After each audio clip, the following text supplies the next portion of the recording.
Hello and welcome to Newsfeed on Trust TV. My name is Dorcas Yakubu, bringing you trending stories that people are talking about and sharing around the globe today, and also their opinions on such issues. Tinubu canvasses for permanent seat for Nigeria at UN Security Council.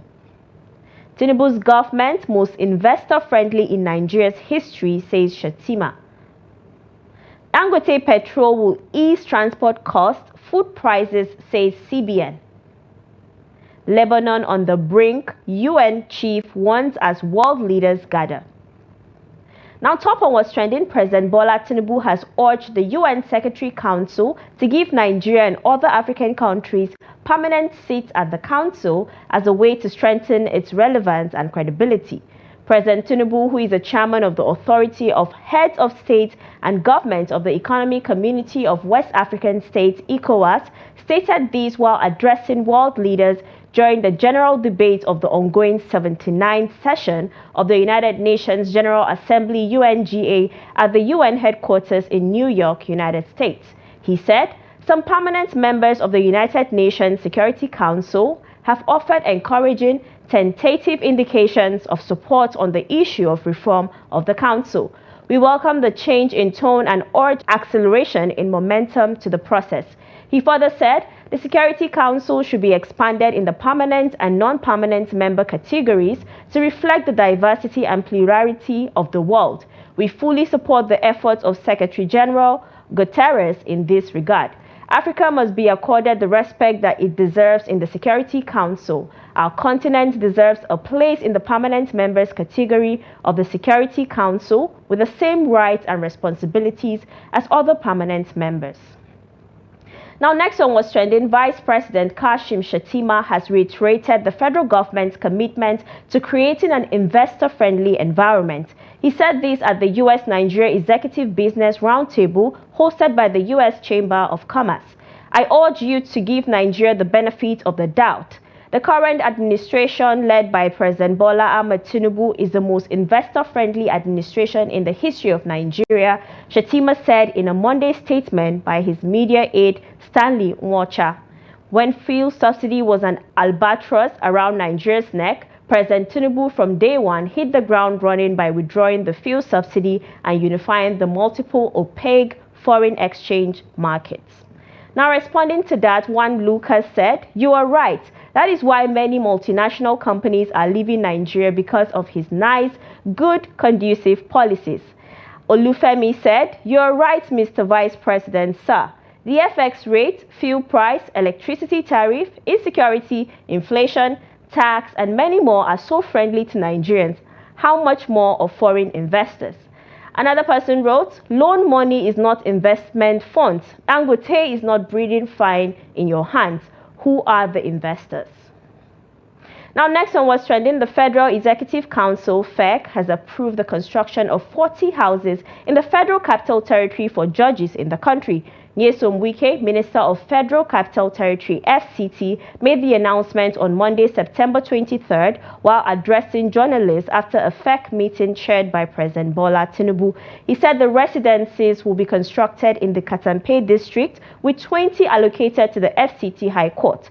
Wike added that the federal government has also approved construction of access roads to judicial quarters in the FCT, construction of an access road from the Artillery Road 11 from Mabushi to the judges' quarters, development of all internal roads within the judges' quarters, he said. Now, responding to that, a netizen said, "The judges, them they homeless before, and yet the ordinary people never see food chop." Another said, "Is it only judges that are now in Nigeria? What of teachers, doctors, and nurses?" Another person wrote, "Yet the people affected by the flood, not even a bacha was constructed for them. Nigeria, sha." Now, next on what's trending, Africa's richest man and chairman of Dangote Industries Limited, Aliko Dangote, has expressed his regrets for not buying Arsenal Football Club when he had the chance. In an interview with Bloomberg TV in New York, the Nigerian billionaire reflected on the missed opportunity after he previously considered purchasing the football club for $2 billion. Let's take a look at the video making the rounds on the internet. That time has passed. At the last time when we had this interview, I told you that, yes, as soon as I finish with the refinery, I'm going to try and buy Arsenal. But the issue is that, you know, everything has gone up. And the clubs too, they're all doing very well. Arsenal is doing extremely very well. That time, Arsenal wasn't doing well. I think, you know, I don't have that kind of excess liquidity to go and buy a club for $4 billion, so to speak, and, you know, use it as a promotional something. And, you know, I'd rather do something with the money. What I will do, I will continue to be biggest fan of Arsenal. I watch their, you know, games every day. Anytime that they are playing, I will watch. So I will remain a major supporter of Arsenal, but I don't think if it makes sense today to buy Arsenal. Do you regret not buying it before? Last time we spoke? Actually, I regret not buying it before, but, you know, my money was more needed in completing my project than buying Arsenal. So you would have bought it, what, for $2 billion? I would have bought it for $2 billion, yeah, but, you know, I wouldn't have been able to finish my project. You know, so it's either finish your project or go and buy Arsenal. Now, responding to that, one Daniel said, if you can't respect him, respect the effort he puts in to become a billionaire. It's not easy. One Emeka to your ribs wrote, he heeded my advice not to buy Arsenal because he would have auctioned the club by now and definitely run into great losses. Buying Arsenal is just like doing poultry business as a starter. Another person said, I wish he could invest in the MPFL. It will help boost our home league. Anyways, as a businessman, he can only invest where he stands to gain more.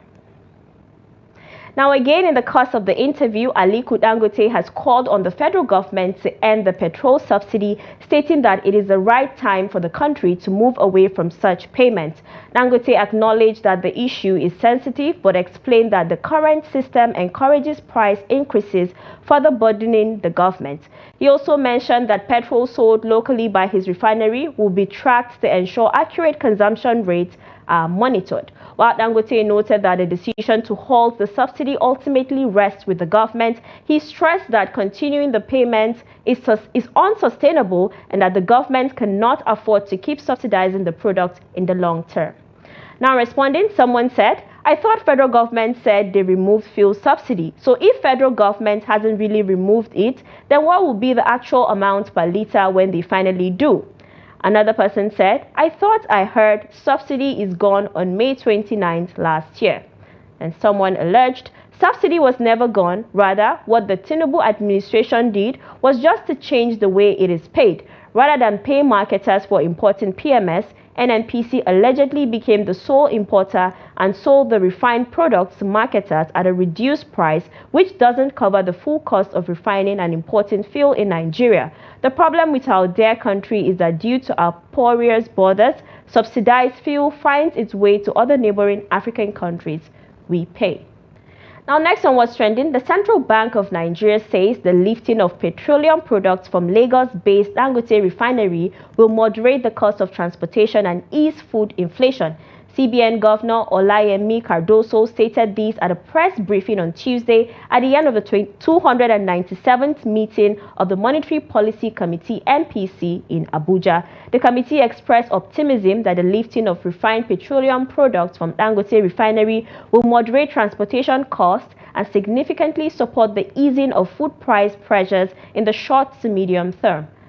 This is also expected to moderate foreign exchange demands for importation of refined petroleum products, with a positive spillover on external reserve and improvement in the overall balance of payments position, Cardoso said. Now, responding, someone said, we don't even know the one will be good news or bad news. Another said, all these things na story. Tell us how much na one sell make we know. Another person wrote, without dollar going down, how will it ease the inflation? Now let's go on a quick break. We'll be back in no time. Stay with us. Welcome back. If you're just joining us, you're watching Newsfeed on Trust TV. Now, the chairman of the Economic and Financial Crimes Commission, EFCC, Ola Olukoyede, has ordered an immediate investigation into alleged bribery allegations purportedly leveled against some officers of the commission by Idris Okuneye, aka Bobrisky, in a viral audio released September 24th by social activist Very Dark Man. In the audio, Bobrisky told an unidentified person in a phone conversation that he paid some unnamed officials of the commission the sum of 15 million naira for them to drop money laundering charges against him. Recall that the commission in April filed 6 charges bordering on naira abuse and money laundering against Bobrisky in April. 4 of the charges bordered on naira abuse, while 2 others bordered on money laundering. However, when he was arraigned in court, the money laundering charges were dropped, while he was arraigned on 4-count charges bordering on abuse of the naira. He was later sentenced to 6 months in jail on April 2nd after he was found guilty. I'm okay. So they were like, all those money cannot still make me buy a house of 450 million naira in Pinnock, and where I'm staying in Chevron, blah, blah, blah, blah, blah. The shah put the money laundry shah. They charged me to court. So when they charged me to court, we had to beg them that, okay, if they want to remove the money laundering, how much would they collect? They said we should go and bring 15 million that they will remove the money laundering. Now, this is one part of the video. A lot of things will be unveiled. First things first, you heard it from Bobrisky. EFCC charged him 15 million naira to remove the money laundry charge that was charged against him. If you remember, when this case against Bobrisky starts, there was a money laundry charge, but from nowhere they dropped the money laundry charge. So obviously, Bobrisky paid EFCC 15 million naira to remove the money laundry charge. It's crazy that EFCC claim that they are fighting against financial crime. Do you understand? But they are deeply involved in financial crime. Now, a netizen highlighted a couple of points, starting with EFCC should be praised for their urgent response to VDM, and VDM should be proud of himself. Nigeria as a country will soon become a great nation with 10 types of VDM. If anyone have power to put VDM in trouble, please use such power to support him instead. God bless Nigeria and Nigerian youths. We are getting there gradually, the voice in the building. Another said, "Na Bobrisky mouth they always put for problem." And now on the foreign scene, the UN chief warned world leaders on Tuesday that Lebanon was on the brink as clashes escalated between Israel and Hezbollah ahead of US President Joe Biden's final appearance at the global body's signature annual event. The gathering of dozens of world leaders, the high point of the diplomatic calendar, comes as Lebanese authorities say Israeli strikes killed 558 people, 50 of them children. "We should all be alarmed by the escalation. Lebanon is at the brink," UN Secretary General Antonio Guterres said. As world leaders gathered in Manhattan for the annual flurry of speeches and face-to-face diplomacy, UN Security Council member France called Monday for an emergency meeting on the crisis engulfing the Middle East. As the toll in Lebanon climbed, focus shifted away from the situation in Gaza, and the EU's top diplomat Joseph Borrell warned we are almost in a full-fledged war. The United States, Israel's close ally, again warned against a full-blown ground invasion of Lebanon, with a senior U.S. official promising to bring concrete ideas for the de-escalation to the UN this week. Meanwhile, the Israeli military on Wednesday said it was the first time ever a missile fired by Hezbollah had reached the Tel Aviv area before being intercepted by air defenses.